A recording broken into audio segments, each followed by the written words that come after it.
Bonjour à tous, on commence tout de suite par ce qui attire notre attention aujourd'hui avec Gemalto qui s'effondre en bourse. L'entreprise de sécurité numérique a annoncé un abaissement de ses prévisions de résultats financiers pour 2017. Elle anticipe une activité en décroissance de 7% à 9% à taux de change constant pour le premier trimestre par rapport à la même période en 2016.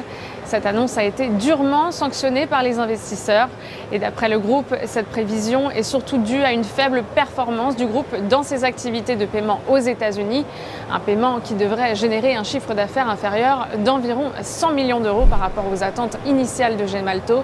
Les analystes de l'OSA sont donc baissés sur la valeur et visent des cibles à 44,60 € et 41,90 €. Dans l'actualité également, Orange qui va prolonger son contrat pluriannuel avec la chaîne américaine HBO. Pour rappel, HBO est créateur de séries très appréciées du grand public et notamment de la série Game of Thrones qui sera diffusée via Orange jusqu'à la fin 2018. Si la durée du nouveau contrat n'a pas été communiquée, l'opérateur télécom deviendra à terme l'unique diffuseur en France. Le groupe a par ailleurs réaffirmé sa volonté de renforcer ses liens avec Canal+, précisant qu'il espérait revenir sur ce sujet dans quelques semaines. Les analystes de l'OPSA sont haussiers sur la valeur et visent des cibles à 15,05 € et 15,65 €. On enchaîne avec la stratégie du jour à présent avec Michelin. Le titre est soutenu par une ligne de tendance haussière en place depuis juin dernier. Du côté des indicateurs techniques, les moyennes mobiles à 20 et 50 séances ont effectué un croisement haussier tandis que le RSI est positivement orienté.